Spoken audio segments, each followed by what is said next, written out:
Velvet Ramble. Hello. Hello. Hello. Hello. Welcome to another episode of the Velvet Ramble podcast featuring the Velvet Fist and Professor Ramble and Gherkin Picklewater and Karen. Karen, that could be your cool nickname, even though it is really your name. Karen. Yeah, I'm going with it. Yeah. I don't know if it's the coolest nickname these days. It's kind of like, kind of like opposite of what it could be, like bad, like you're really bad, you're not really bad, but actually cool, that kind of thing. Oh, like reclaiming it. Yeah, exactly. Like I'm like, or like you could add a thing. Well, it's your thing, Karen. Do whatever you want. You're awesome. Just put it the way you are. Because you're so opposite from what a Karen would be. So it's kind of an ironic take on the thing. Anyway, moving forward. Welcome. yes. And here we are, 2 weeks from last recording. So, how's your fortnight been? A little rough. Lost my fake job that was paying really well. And so, sorry to hear that. And they also didn't give me my final paycheck. So right. What happened? Oh no, just they ran out of extra money that they were using to pay me. And so they just cut me off without any warning. And cool. Are they going to pay you? Huh? Are they going to pay you? I think so. I certainly hope so. They were supposed to. I'm assuming they mailed it and just didn't tell me they mailed it, but the person who's doing payroll was, had Friday off the day I was supposed to get paid and the weekend off. So I didn't get anything back from them. Yeah, okay, that's good. Yeah. So I'm a little stressed about that and about the idea of looking for a new job and about going backwards in my career path back to the company that I just left from the job that I had at the School of the Arts, which also closed. So I got laid off permanently from 2 different jobs in the last 2 weeks. And, so a little stress on that and just life stuff and so on. Really sorry to hear that, Picklewater. It's all right. Cool. Thank you. And Karen, how's your fortnight been?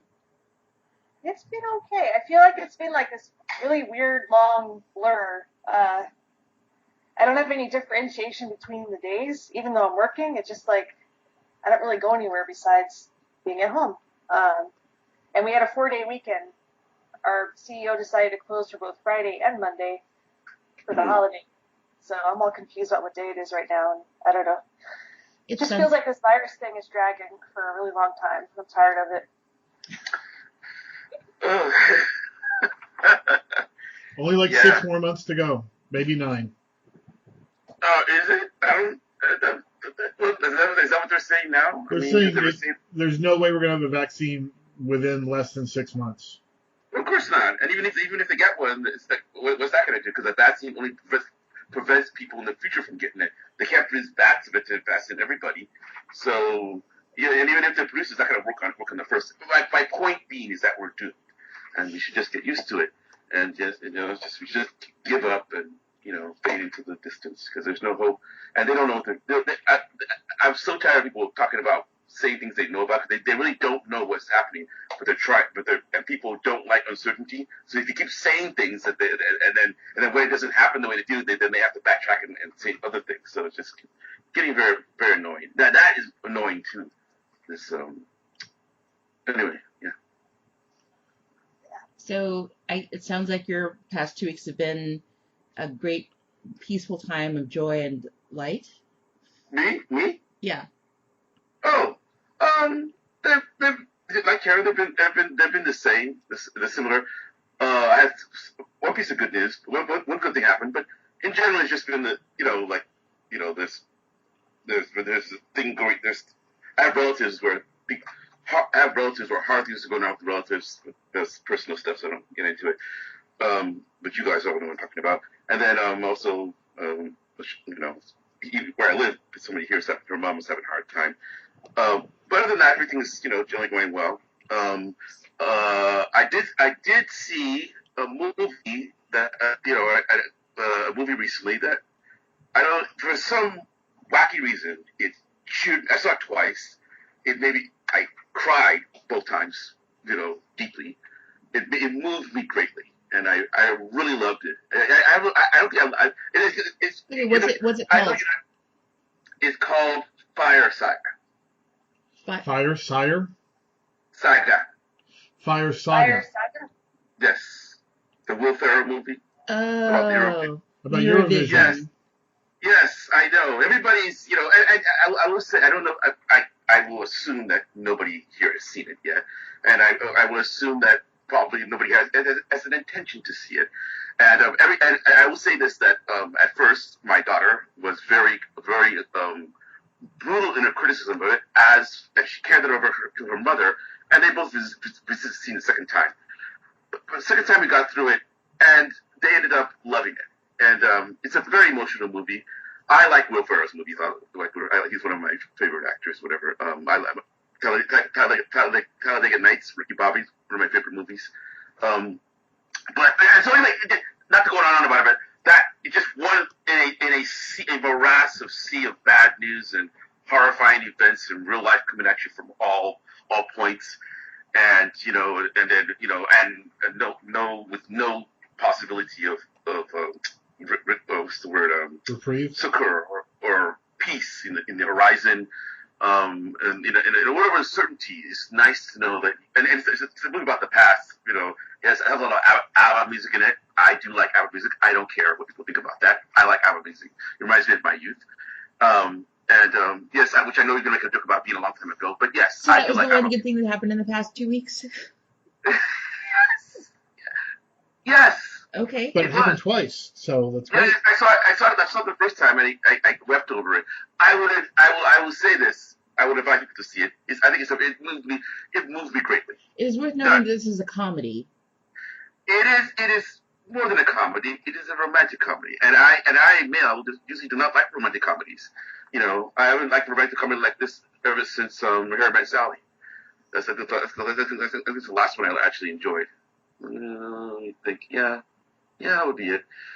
Anyway, that's all about that. I enjoyed it so much. It kind of surprised me that I enjoyed it so much. So that's all. I'm not going to go over it. So other than that, everything went well. My kid is healthy. I'm healthy. We're alive. We exist. I also worried about my job. I know I'm going to lose my job in the coming year, but not. I don't know when it's going to happen. But yeah. Anyway, let's go. Yeah, that's thing. My week is that's the. Right. Yeah. Well, yes. I know. And you delivered. I appreciate that. My 2 weeks has been, I'll just focus on highlights, I suppose. I had my annual review and it wasn't terrible. We started voice lessons and that is nerve-wracking, but hopefully beneficial. Maybe I'll actually get around to doing my vocal exercises once or twice or a few times a week. We'll see. What else good happened? We did some karaoke. Yep, did some karaoke. We hugged a lot. Don't you sing? I thought you were a member of a choir at some point. Yeah. Okay. But it's been a while since I've been in a choir, and so it's nice to. But I've been watching. One of the things as part of my YouTube evolution is I've started watching vocal teacher videos, like voice teachers reacting to people singing, and so it's gave me a certain interest in improving my own technique, or at least figuring out how to make my voice do what I want it to do. And so anyway, it's gonna be interesting. We'll see. What kind of music are you singing? Well, I gave as my goal song, I used Sarah Bareilles' "I Choose You" because it's a goal song and I don't feel like I do it very well. So we're shooting for that. And the voice teacher we're using is an opera singer, so I don't think she has a lot of regard for pop songs in general. but she seems okay. Well, I mean, she's gonna have to learn to tolerate this one, I suppose. It's a real person, or not Yeah, AI? it's a real person. Oh, okay. She did it for free? No. Oh, wow, you guys are serious. Okay, cool. Yeah, definitely not doing it for free. Oh, and Gherkin might be hired to do voiceover work, so that's going to be fun. Yeah, I got a possible gig. I am I don't know. I am front-lined. I am the first pick for a role in a gay voiceover soap opera. So we're just waiting for it to roll forward. What character would you be playing? It is a bar owner, bartender, Southern guy in some place called Victoria Place, Florida. Was it in Florida? I think so. I think it takes place in Florida, and it's about the lives and loves of people who hang out at this a bar called the Torn Curtain. Yeah, in Victoria Place, Florida. Yeah, so that'll be Interesting. So yeah, that's what's occurring to me as highlights. I'm sure that there's been other stuff, but you can remember we started another podcast. We started another podcast. Sorry for cheating behind your back. We started another podcast called I'm Not Here to Argue, in which we don't argue about things for half an hour. We keep it short. Yes, we find things that we disagree about, but we try not to argue about them. Yeah. So we talked about socks and bed sheets and the concept of arguing and gaming and jelly donuts and one other thing. And one other sounds thing. like good premarital counseling on your own. Yeah. Yeah, well, premarital counseling is on my list of things to do. We bought a book about it, and then I misplaced it somehow. So it's either podcasting or finding an actual therapist. I have a couple of books on that, too. It's still lying around the house. I should probably bring those over. Yeah, and I could give you a snowball mic, and we could do an exchange. And Yeah. Great. So that brings us to nothing. There's no transition for this. But moving from the general to the specific, I was in charge of choosing this week's topic, and we went through some transformations. I think initially we were going to talk about the highs and lows of adulting, and then I realized that was not. There are no highs to adulting at this point in time. So, there are highs to adulting. Yeah, so I decided to transition it to a more cheerful topic, goodbyes. And I decided to do this because I made a couple of social media posts. I reposted a couple of Facebook posts, one from Humans of Bombay and one from Humans of New York.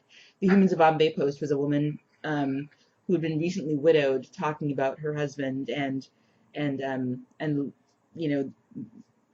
their relationship, and also what it was like to lose him to COVID-19.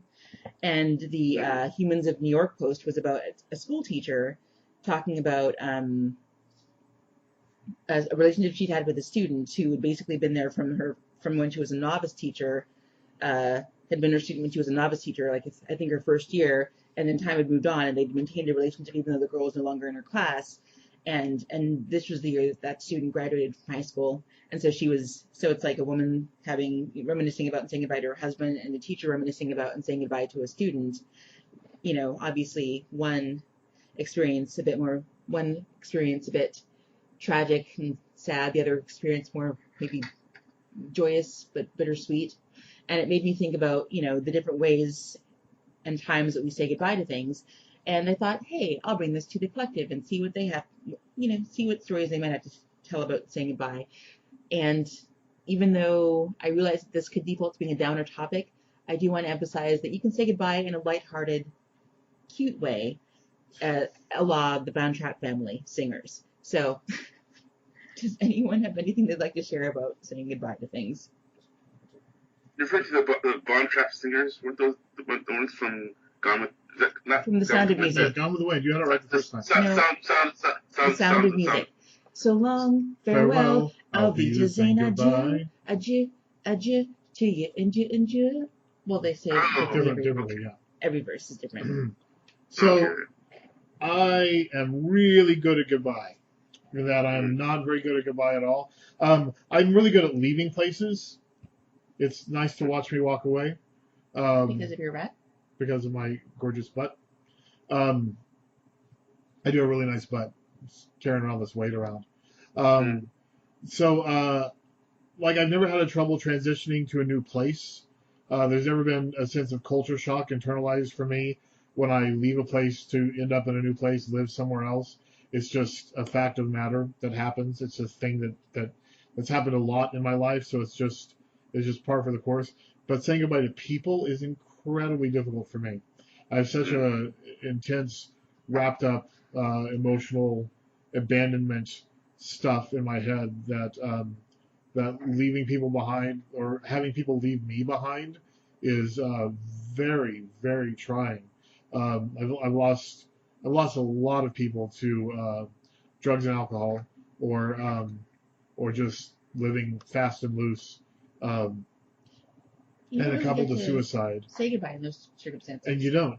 Well, I mean, you have to say goodbye after the fact, and that is the hardest for me is the losing people and then trying to figure out how to let them go from your life once they're not there anymore, once you don't have a choice in the matter.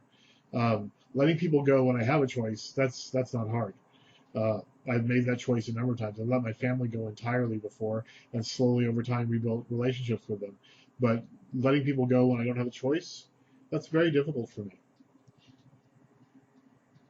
Actually, so I'm just curious, is there a difference between letting people go, like when you don't have a choice, but there's two ways to not have a choice. There's not having a choice when they're letting you go and not giving you an option to contest that, and then there's letting them go and they're just not there anymore, period. Oh, like being broken up with for the first Yeah. half. I was really bad at that when I was younger too. Yeah, I was not good at getting broken up with. No, sir, I did not handle that well. Um, Does any? I don't know anybody who does.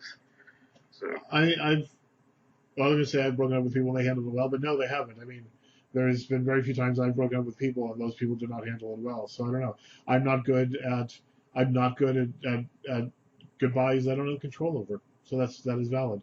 If I don't have some direct input on the goodbye, I am not good with it. So you're a bit of a control freak, is what you're getting at. I'm a bit of a control freak, is what I'm getting at. Right. That's interesting. And you you've been maybe because you mentioned on here a lot of times, that your younger years were a little, there was some uncertainty or that I'm going to use the word tension to cover a bunch of things, which are the word does not do justice to the situations you described. Maybe not having control. Maybe it's a little bit scary. It's more maybe intense for you because of that. Oh yeah, absolutely. It's all wrapped up in my childhood. The whole abandonment thing and having control over how other people feel about me and when relationships end. That's all wrapped up together in a big messy ball. Is But there I a mean, sense like you want to leave them before they abandon you, so you can avoid that kind of? no, I want it to keep going. I want it to work. I don't want it to end. I just don't want things to end. except unless you're ending them.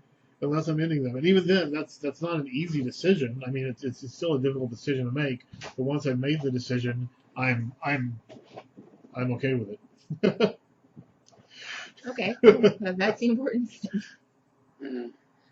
As in, I don't have difficulty saying goodbye if I have a choice in the matter. Right. Karen or Professor, do you have anything along the same lines or along different lines? Well, Karen? I think I've gotten really. No, I don't want to say I've gotten better at goodbyes. I think I've said a lot more goodbyes in recent years than I have when I was younger. When I was younger, I kind of used to take whatever I could get in terms of attention from people, and now it's almost like I'm swinging the axe the other way, just cutting people loose. And that's including my own family, to be honest with you. I'm estranged from most of my family at this point by my choice for most of them. That's not an easy thing, but I think it's also a necessary thing to protect my own mental health right now. It may not be forever, but I feel like the way sometimes that I've handled it hasn't been, looking back, I would not do it the way I did it. Really, essentially, I ghosted some people in my family, especially my mother and my father, although him I don't feel as bad about. But I think ghosting is a really bad way to go about saying goodbye, because it's not a goodbye. And I think if you're going to say goodbye, that person at least deserves a reason. So if I had to regret something, then I would say I would go back and offer those people explanations. I don't have a perfect understanding of your family situation, but I have what understanding I do have leads me to think that if they don't understand why they were ghosted, that's a lack of self-awareness on your part, not a lack of on their part, not a lack of communication on your part. That could be. That's my thought. Again, Yeah. with only like outsider knowledge, but still. Yeah. That's a good point. Because I mean, there's a point at which, I mean, I know that we're all supposed to be communicating very directly and very like, I don't know, and very, I don't know, as if we're all perfect people who have taken, communication courses and can be perfect in every way. But I also feel like there's still room for people to have some sense of what's going on, even when it's not spelled out for them in perfectly black and white terms. Like, there's still room for that level of intuition and awareness. That's true too. Yeah.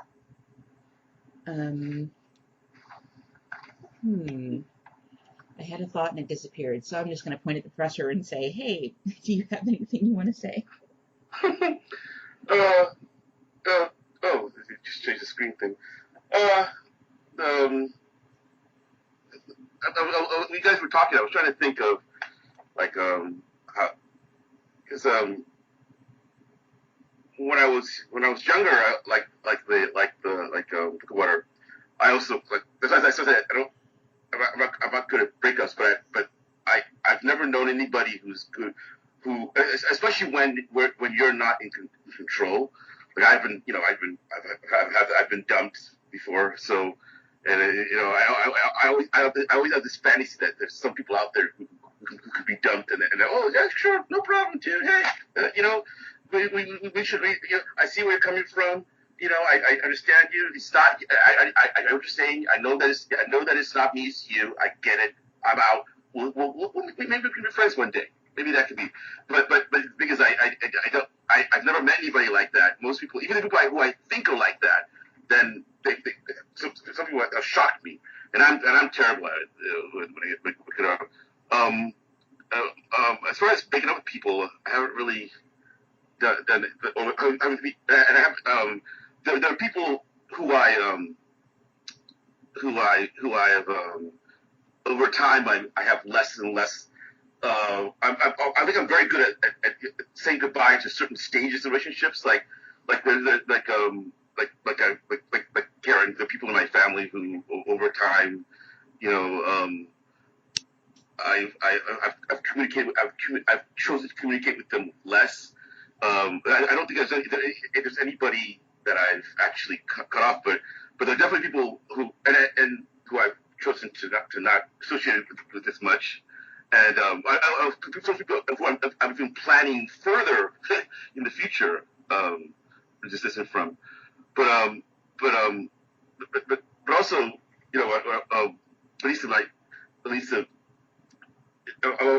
because my family situation is always been like I've had a position in my family that puts a lot of responsibility on me. So a lot of times I couldn't I didn't have even if I wanted to I always feel like I can't really, like my mom, if I argue with her I consider myself, well, she has four other children. I could stop talking to her, which I kind of did last year before she died. But in the end, I always look back in my mind. I never think that I'm never going to talk to her again because I never think. And as far as think about, but also as far as thinking about the places, whatever, I don't think I've ever had a problem with that. So I don't know whether I don't know whether I'm good at saying goodbyes. I would hope that I am a little bit bad at it because I don't think it's always good to say goodbyes. I think that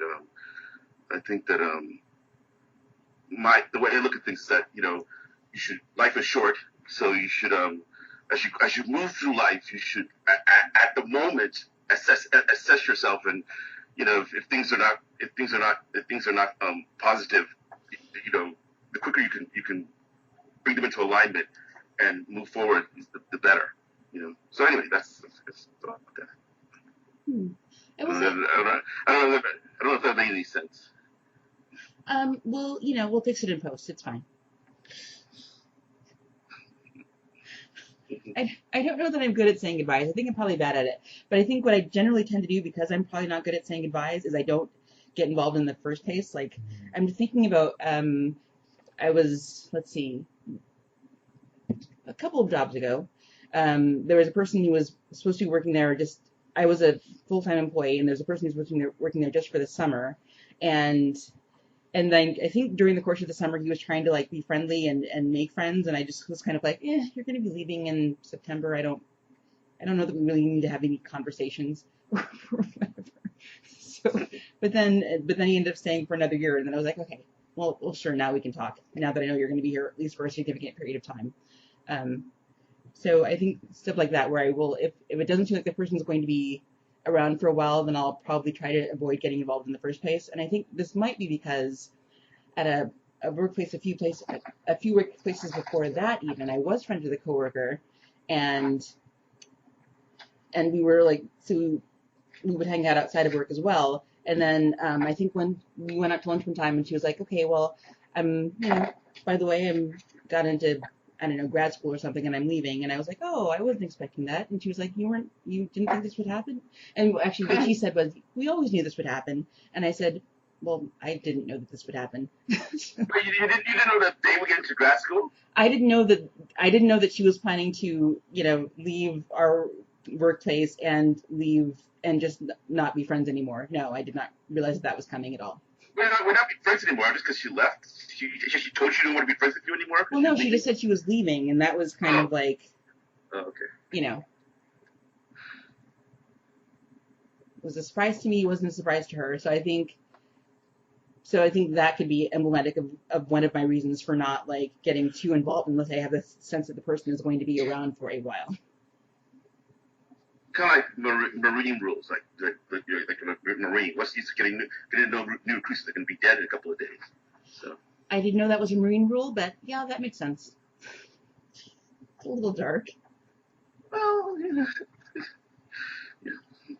Like people that don't want to waste time on casual dating because, like, why invest all the effort if it's not going to lead somewhere? Oh yeah. Well, to me, casual dating is a contradiction in terms because I've always envied people, and I guess I'm an old person. I didn't grow up in the time when modern times, but casual dating existed in your youth too. It's not been that long. Again, I'm talking about internet, the ease of it. In my and I'm totally playing on the fact that people are season about being old, which I don't think I'm that old, but anyway. But you don't think you're that old. If you're going to invest time in getting to know somebody, talking to somebody, listening to them, if you're, negotiating your way towards physical, interaction with them, then it seems like if you invest all that time, the output of it can't be just the thing. There has to be more. And I know that is not the typical. That's not standard. That's that a lot of people like. That's not the way to think about things. They can actually have casual relationships, whatever, where it's just about that. And I've never been able to do that. So. Most people that I've had interactions with, there was at least some level of expectation or towards the relationship goal. I never had a one-night stand, for example. Never. So, yeah. Well, yeah. So it sounds like you're just not built for casual dating, but some people. Yeah, that's what I said. I wish I was. I'm not. Yeah. I mean, obviously, other people approach these things differently. Like they don't lead with learning everything about you. Some people lead with the sex, and then if they like the sex enough, then they'll talk to you afterward and find out what your name is, etc. Mm-hmm. Yeah. But that's a little off topic. All right, so we've talked so far about saying breakups, which are, a very... does anyone have any funny breakup stories? No. No. No. No, that's the saying. There are no funny breakup stories. There are. I firmly believe that there are all kinds of funny stories. I believe that any situation can have humor added to it, just depending on your mindset. Well, like, of course, I can recount the horrors of my breakups, which with the passage of time can now seem hilarious.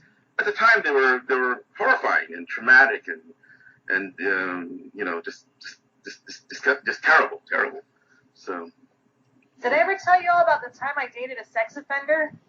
I didn't know until no, you did not. not. Like, I mean, it's not. No, it's not funny. It's not funny, but also what I want to hear from the story is both how it started and also how you said goodbye and the gap of time between those two events. I mean, it's not funny, but it definitely sounds like the sort of situation where you can actually have a completely conscience-free, unbothered breakup. Like, absolutely, yeah, that I did.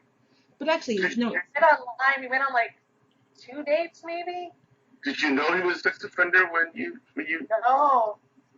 I waited too long to do my little background check that I usually do when I meet people online. And so I Googled his last name. He had kind of an unusual last name. And his picture popped up wearing the orange jumpsuit. I'm like, oh. Wow, that is very bold. He was online dating when he knew that existed out in the world? Yeah. Well, a lot of people aren't going to Google. Like, I don't necessarily Google people that I would go on dates with. Whereas, did your mom do a background check on me? Like a criminal background check? She did, but apparently she wasn't the first one. So. Well, I mean, she's the first partner whose parents had done a background check on me. When I was managing a club, and one of the kids, it was an all-ages club, one of the kids' parents then did a background check on the club and found out I was the one who called the cops, and then did a background. He worked for the cops, and then he requested my police activity record and told her all about the couple of times that I'd been questioned by the police as witnesses to murders that had happened in Portland during my teens. Witnesses, not a suspect, of course. Witnesses, yeah.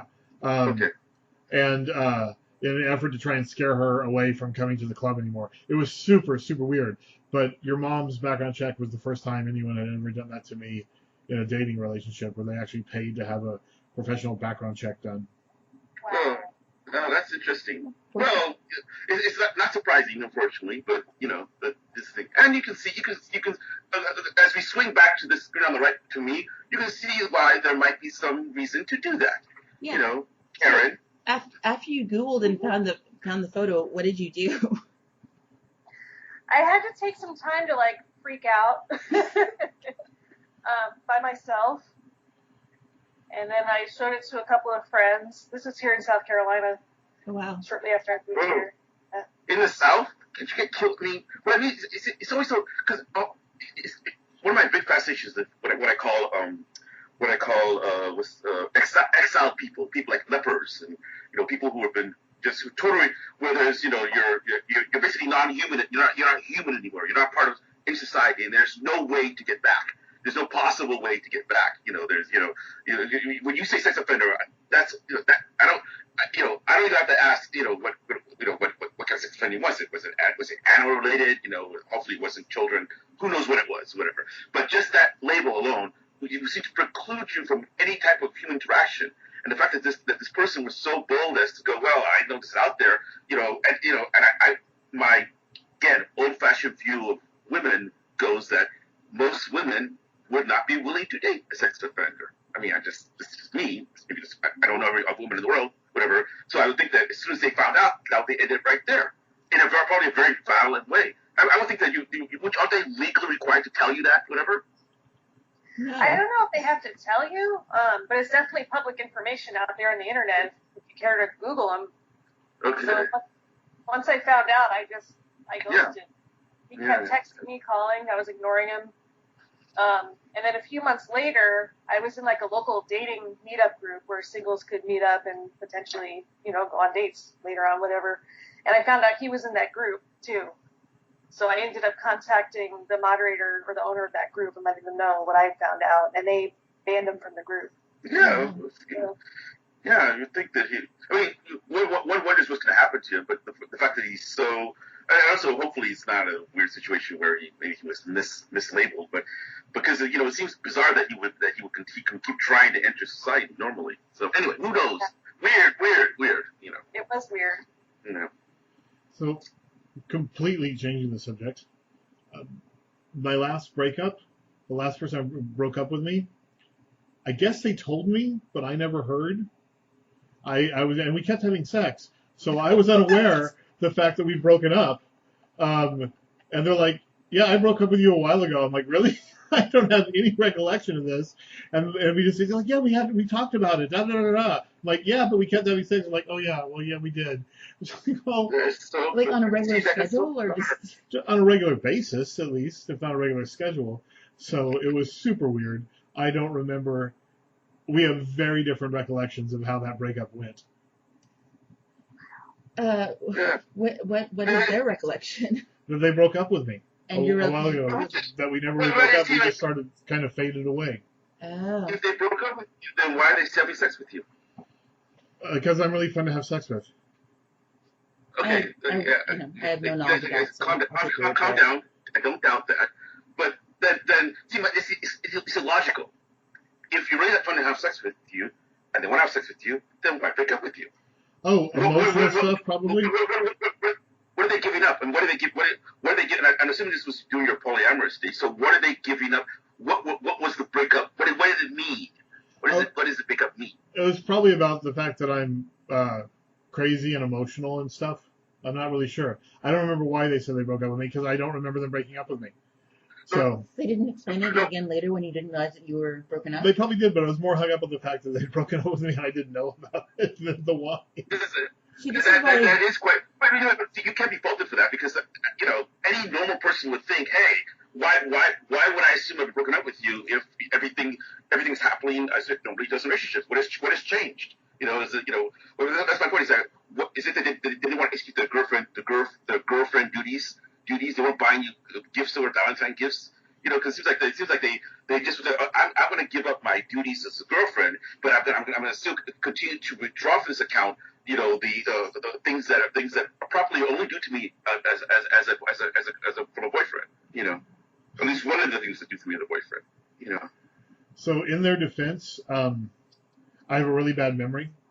So they probably did explain it to me at some point, and I probably did hear it and agree with it, and just don't remember it because it got flooded out by all the other weird stuff that was going on in my life at the time. What year was this? I'm not sure because I don't remember them breaking up with me. Well, sorry, how long after the breakup did you find out that you'd been broken up with? I did. I don't know.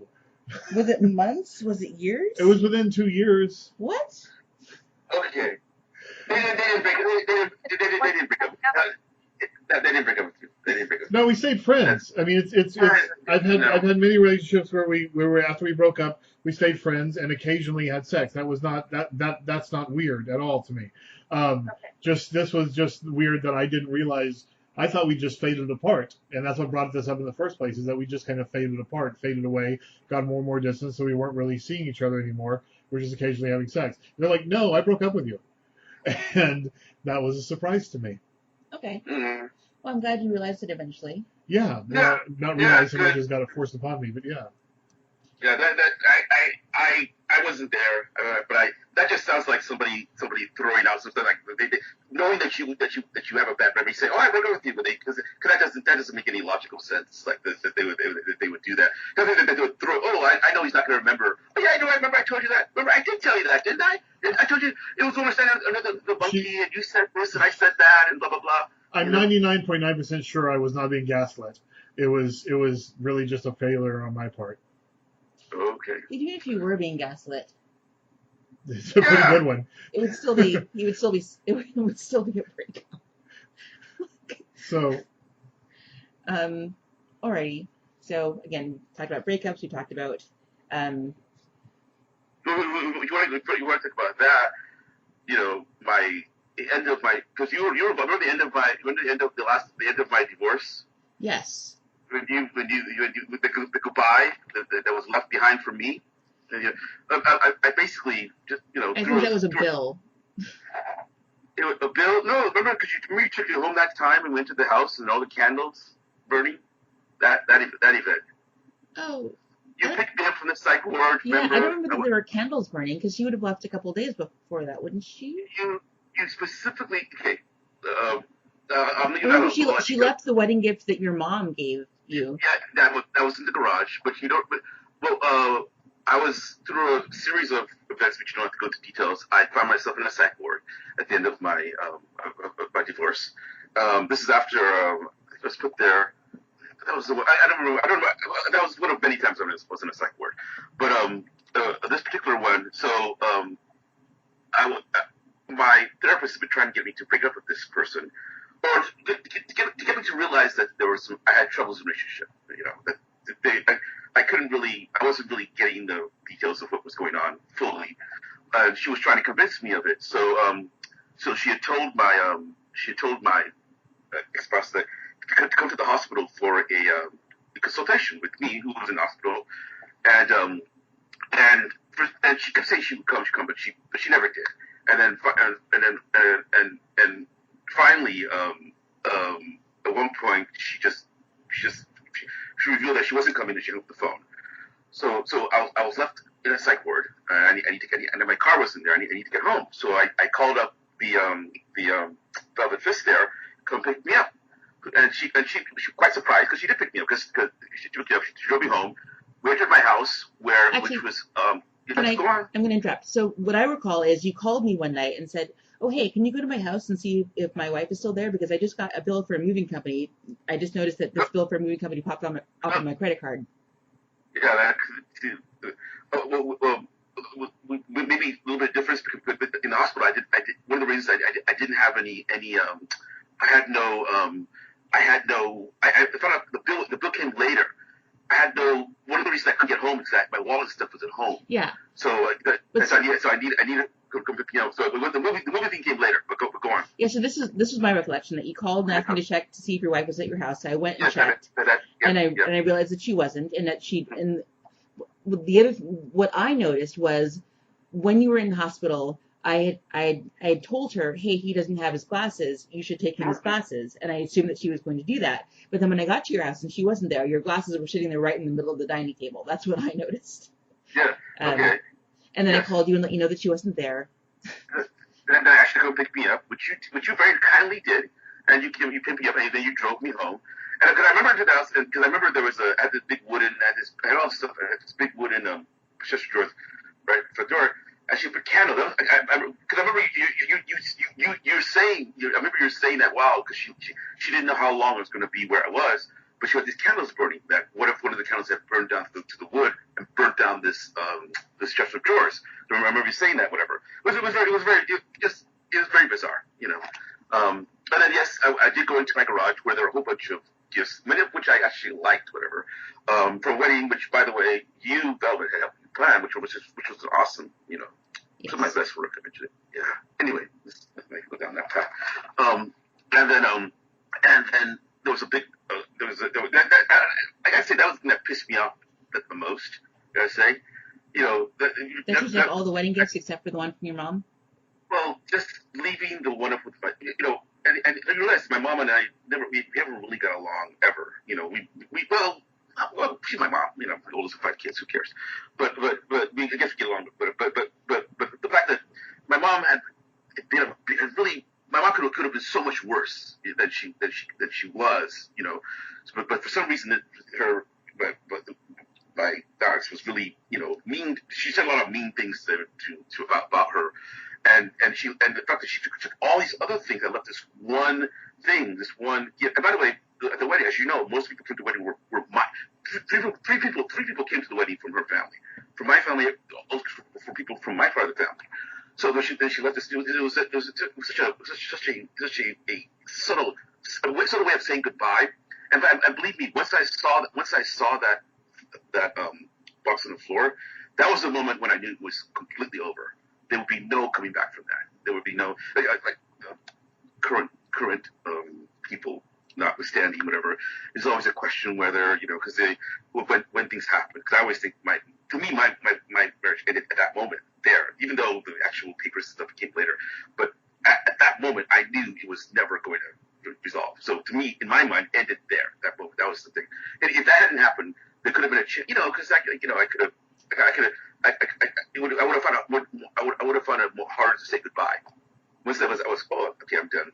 And then I was able to say goodbye, you know. And so, but yeah, I was wondering, like, so yeah. So that's you know, and it was preceded by a lot of very fun stuff. Like I actually heard voices, you know, because I was taking this weird, I actually literally heard voices. So her family was coming to kill me, so I had this scene of me arguing for the life of people who were here because they were coming to kill me. And I, you know, to this day, I think I argued very successfully for their lives, whatever, with the people who were in my brain. It was very. I guess it was funny. I guess it was a very funny scene. No, that that was not a funny scene. Now, as I say, now, sorry, years and years later. Well, what I'm saying is, it's funny to you now, but the person. Oh, believe me, other people, like the person who was there watching me do the argument, it was funny to him then. He took about the other day. It reminded me of it the other day because one of my friends was here. Was arguing. Yeah, so but when he told me about it, he didn't sound very amused. Oh, okay. When he tells me about it, he always because I remember I was trying to get him to leave because they're coming to kill him, and he wouldn't leave. You know, he kept saying, I'll tell him, okay, can I hear? We're gonna kill this guy. And I go to him and say, good, you gotta leave. I'm trying to save life. And he'd be like, tell them I'm not gonna leave. Tell them I will fight them when they come. So this boy trying to save his life, and he's arguing with me. He's like, you know, I'm not afraid of them. You know, they're gonna kill you, whatever. I don't care. I'll fight them, whatever. So I ended up going to Walmart to buy a gun in California. They don't sell guns in Walmart in California. Well, Yeah. I didn't know that. I saw a documentary on Walmart and for Texas. Well, I mean, did you see the news story about the black man who did actually try to buy a gun from Walmart in a different state other than California and got shot because there's a black man holding a gun in Walmart? Yeah, I saw that. That would be sad. But the good thing is that they didn't. I walked into the right, asked for a gun, did not get, like, nothing happened to me, you know, whatever. They simply informed me that they didn't sell guns in Walmart in California, and you know, I left, you know, which I thought that they were. I was in a panic. I needed weapons, and you know, and I felt that, you know, at that moment I did see the point of the Second Amendment, because, you know, I need to protect myself, and except you didn't need to protect yourself. You were trying to protect yourself from yourself. I did. You see, that's the thing. What was so hilarious about it is that I could hear the voices clearly in my head. They were clear as day. Okay, and I know when I was telling people about it, of course they heard the voices and they thought I was acting crazy, but I wasn't acting crazy because I could hear the voices. So I was acting rationally for the situation. I could hear people in their voices. Tell me they're going to kill somebody, whatever. I need to protect myself, and I want to protect this guy, my friend. Whatever. I love that guy. I want to protect him, and he while expressing great love for me, like I'm going to stay here right with you, whatever. I felt that he wouldn't be. I didn't want to get hurt. So I was like, you know, I was very traumatized by the situation. Anyway, it all worked out. You sound exactly like my dad right now, and it's really weird. Right now? In what you're saying. Well, I don't want to compare my situation to his. My situation is nowhere close to his, because my situation was brought along with as a clear. It was a medical thing. I took after not taking my psychology medication for a while, whatever, for a year. I went on as you know, a drinking binge. I consumed, I think, two cases of Two Buck Chuck, which is this incredible wine that they sell in whatever the store is. Is 24 bottles? It's 24 bottles, but it works out. But you can buy it for $40. It works out for $2, and it's very good wine because you drunk like that, whatever. Which is one of the reasons.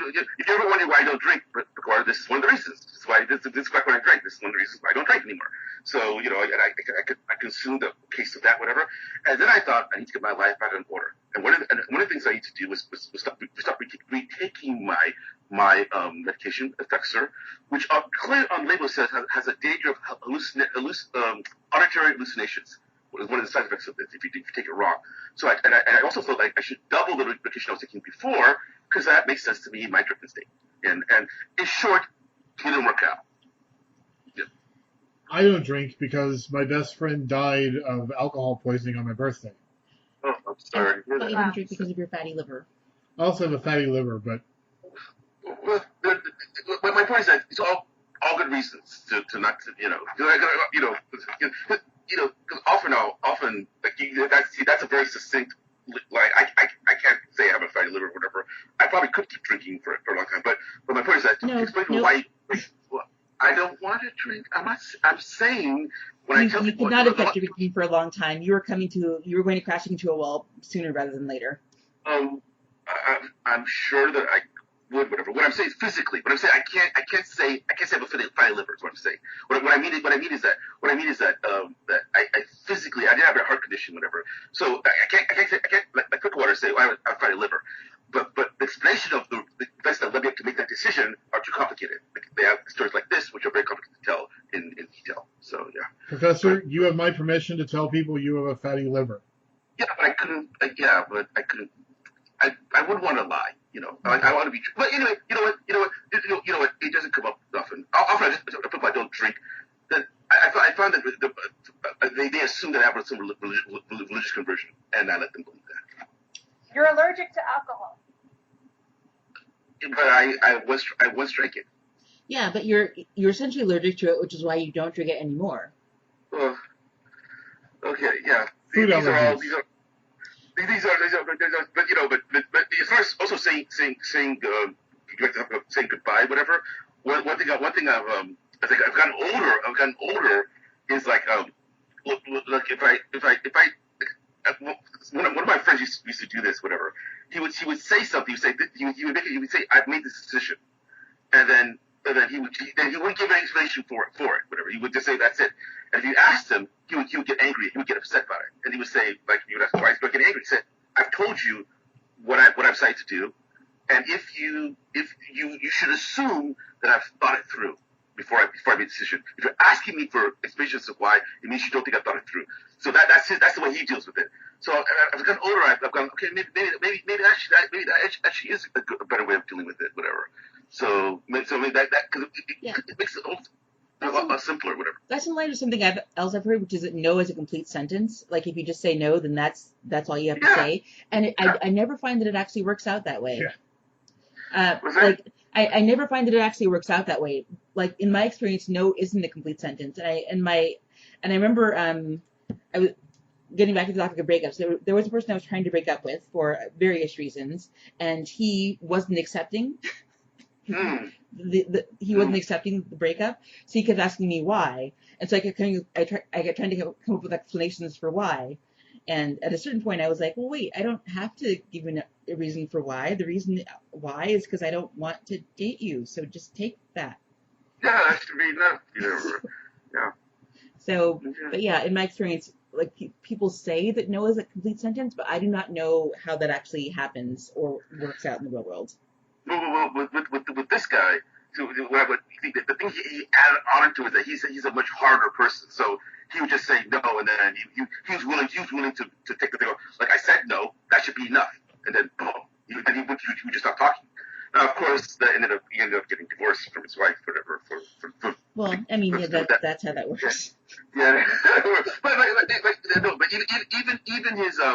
even his divorce, because I remember this person is Jay, whatever, Jay with the end of it. He didn't want to have kids. Wife decided she wanted to have kids, and then he said, "Well, I mean, to get divorced," and that's the end of it. So that's how that went. So I was like, "Oh," but very quickly. But anyway, back to your thing. Yeah, no is it's hard. It's hard to say no. It's hard to because people. I wonder if you say no and people come back, do they think they're going to change your mind? Do you think, okay, I want to break up with you. I want to break up with you. Well, why?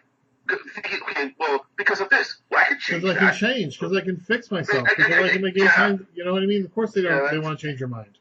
Yeah. I know, but it's always. I guess when I was younger, that I thought that could work.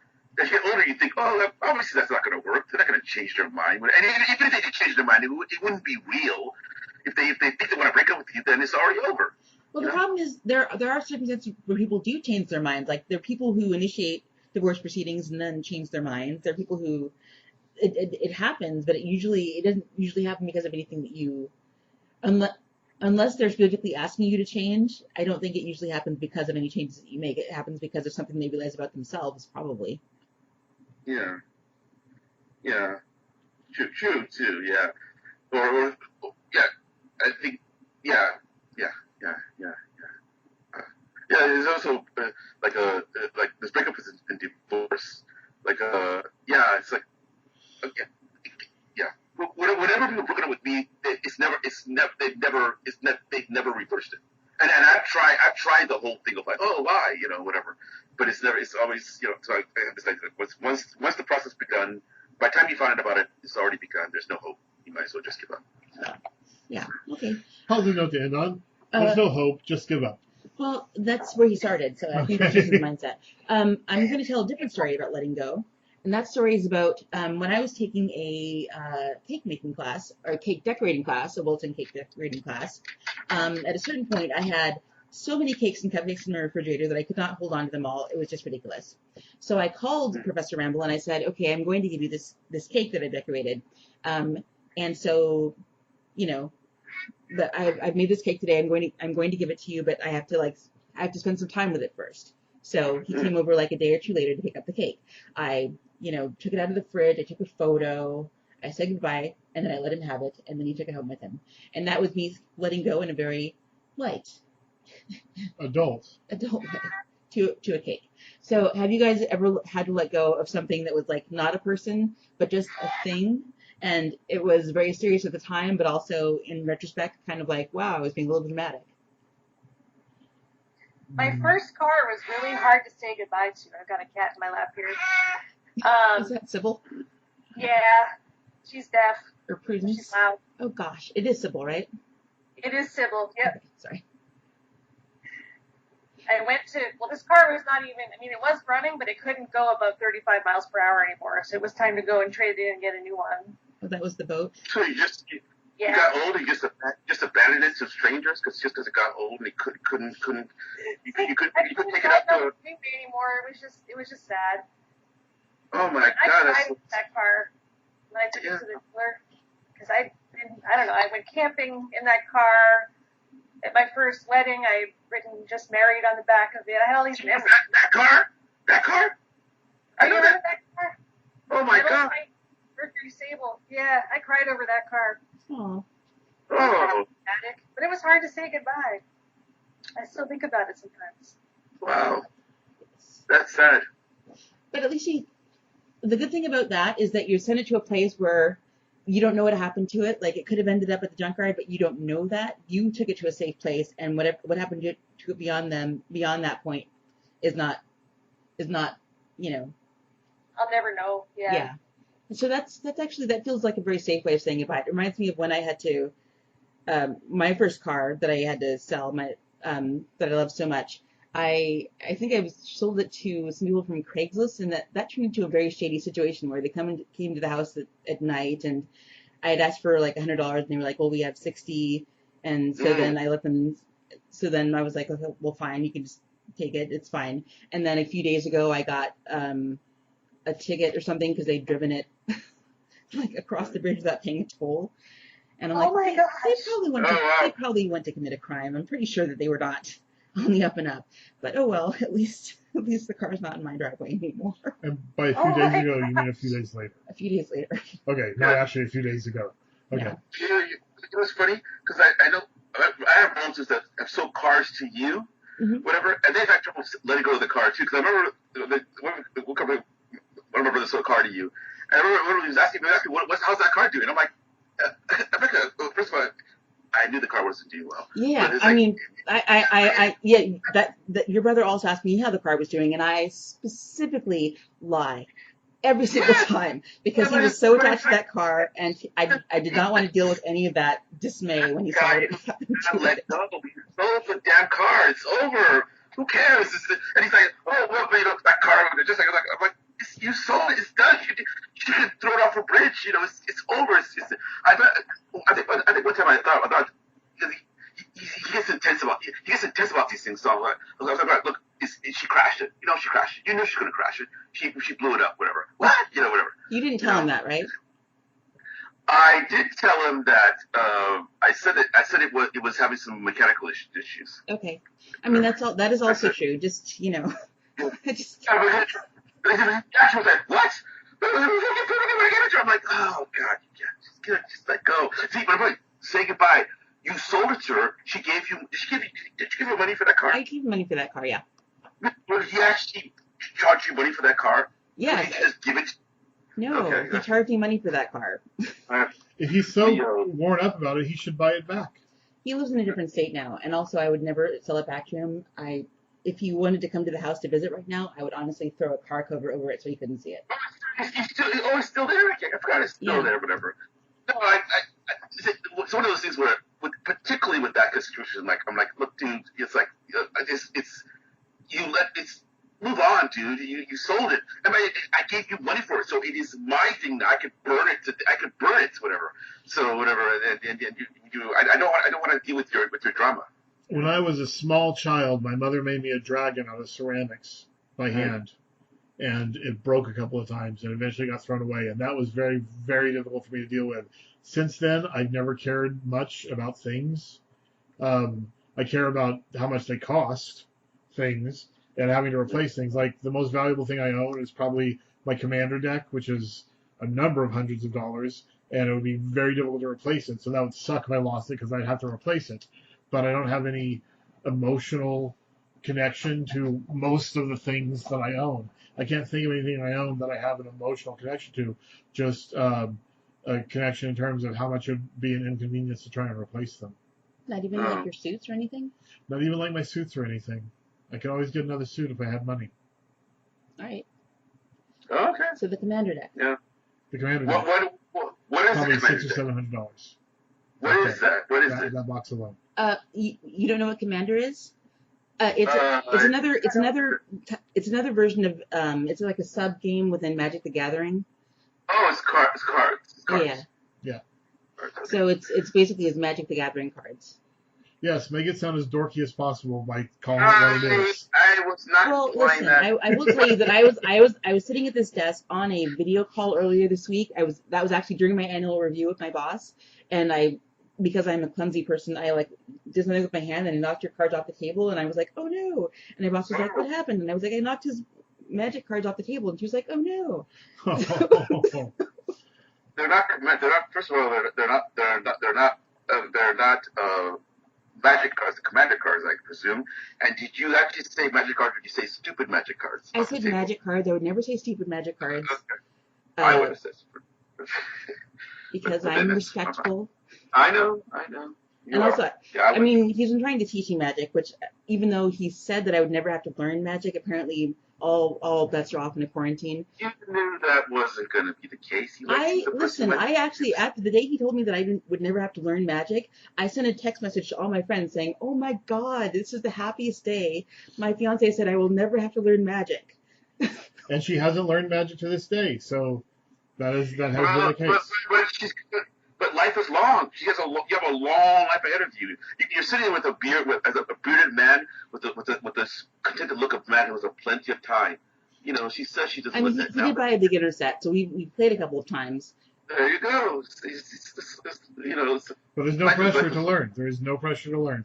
Exactly. I'm basically when we're playing Magic together, he's playing both sides, and I'm just kind of sitting there. Yeah. That is how you learn to play a game. Exactly. It slowly wears, and who knows? I've always thought you'd be good at strategy games, whatever. I like Karen, like cars. I get attached to things. Like I'm a computer engineer. Every computer, the computer I'm using now is a computer that's way out of.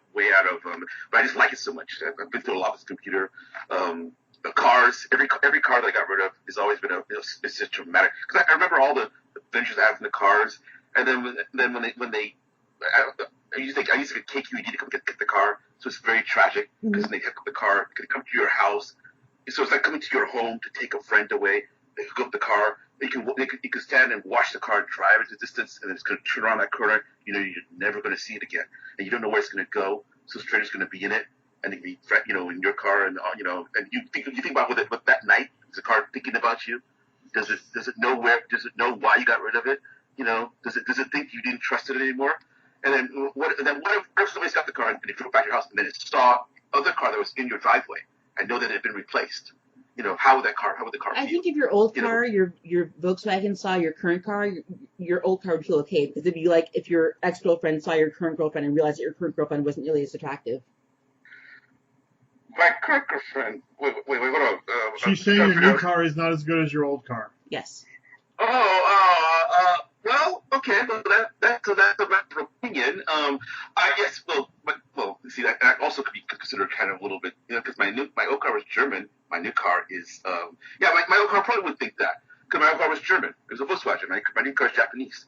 But I think my old car had some advantages that my new car doesn't have. But I think they both have qualities that can be loved, whatever. Do you think? But I'm a sensitive guy. I wouldn't want to cause them either pain. Do you think the German cars are racist? I think that I definitely think that if there was a car that was going to be racist, it would be German cars, because they are. See, I would think it would be the General Lee. You think American cars would be racist? I think it would be the General Lee. Yeah, the one with the big Confederate flag on the top. If there's a car that's going to be racist, that is it. No, the General. First of all, let's not slander the Dukes of Hazzard. You're talking about one version of a car, one particular car, which was given a name. That car wasn't a car a Mustang. Was it a Mustang? The General Lee and Dukes of Hazzard. I don't know exactly what it was, but there were many General Lees. But it was probably also one style car. Yeah, they're all one style. Yeah, exactly. The model of cars, whatever. And what's that? American cars, hopefully, are not associated with a region of the country. Hopefully not. Whatever. So I still think that German cars could be, as far as racism in automobiles go, I would put my opinion on German cars. Only because, you know, the German cars, the interior always falls apart. They're not into human connections. The engines always stay really good. So they're only into form and they're only into, like, you know, speed or whatever. So yeah. I just think that. So yeah. I will say I've also had to let go of the concept of owning a European automobile because the maintenance on them is so insanely expensive. Yeah. A long time ago, I let go of the idea of learning how to drive. But you had to resume it. But I picked that idea back up again. Yes, yeah. Well, why? You don't like driving? I'm terrified of driving. I can drive a scooter or a small motorcycle probably, or a bicycle or a golf cart or anything that I'm not likely to kill another human being with. You can kill another person with any of those things. I'm less likely to kill a human being with any of those than I am a regular car. Okay. Well, it's more likely that you yourself. I'm not worried about me. I'm worried about killing another human being. Okay. Well, the rest of us are worried about you. Okay. All right. Yeah, exactly. So unless anyone has anything else to say on the topic at hand, which seemed to morph from goodbyes to breakups to racist cars. Do we feel like pretty done with that topic? Yep. Okay, then I'd like to end on an up note, as I generally like to do. And my up note is a question, and that question is, what is something in the past 2 weeks that has made you laugh? A good, healthy laugh, not a cynical, bitter laugh. Yeah. Well, a minute ago, Professor Ramble said that he thought German cars were racist, and that made me laugh on the inside. Okay, laughing on the inside is good. Also, I was watching a video of a chinchilla getting combed. That was pretty amazing. Okay, cool. Yeah. I think today I watched a video, some GIFs of llama alpaca things baby alpaca / llamas, I don't know the difference, falling asleep, and their necks are so long that their heads just kind of like crashed out onto the ground. Yes. That's adorable. It is adorable. So that was amusing. Yeah. Professor Karen?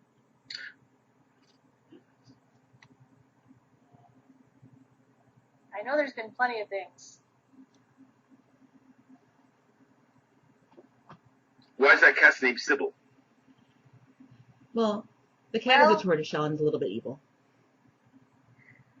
I named her after a Greek prophetess. That's a Sybil, you know, she would read your future. And I didn't know at the time when I got her as a kitten that there's also this movie called Sybil about this woman who apparently has like a split personality. Multiple personalities. Yeah. Yeah, and that actually turned out to be kind of true for Sybil. It's weird that she's a god, but she's deaf, so she can't hear you if you ask her for advice. Yeah, she's only recently been deaf, like the past year, I guess. She's 18 years old now. So. Oh, yeah. It's long for a cat. Yeah. I'm trying to think what's been funny. Or you can share a cute newlywed moment. That's fine too. Cute newlywed. Oh, I'm not making fun of my wife, who can probably hear me. But apparently all these years, I'm really into birds. She thought that robins were blue. She saw a bluebird tree. She thought it was a robin. I thought that was really cute. That's very sweet. That is cute. Yeah. That's cute. It's nice. Robins, yep. Robins are red, right? Robins are red. Yes. Yeah. And no green in them at all. They're like No red-breasted, right? Yeah, robin redbreast. But their backs are green. No, they're more like brown, tan, grayish. I'm only saying it because the character, Batman's partner, doesn't have a uniform which is front red and back green. So no, that's he's green and yellow. Yeah, his cape is green. Okay, so that's not obviously it's Not not. like the bird. Okay, so that's the wrong information there. I should probably take my mission about birds not from made up characters. Yeah, I was going to say Batman is not really an ornithological reference. Was that the right I'm very word? impressed. Yeah, very impressed. So what's your happy or funny thing? It's very simple. We're building my I'm building my daughter a playhouse, but also to take a break to build a doghouse for a dog. We have this dog. You're not going to make the dog sleep outside, are you? We're building a house because occasionally dogs go outside, and there's no shelter for it outside. So we tried to build a doghouse for the dog. Lovely. Okay, but then the dog gets to sleep inside, right? You're concerned about this dog, this animal, which is truly undeserved for the output that it gives. Is with me it's a funny moment because I remember thinking like if aliens came down and looked upon this house and saw the way we're treating. It's like I was telling my dog. It just occurred to me like how would it appear to them if they look at the house, whatever. As I watch us clean up this animal's feces, whatever, cuddle it, feed it, whatever, and now we're building a holiday house out in the yard for this animal, whatever.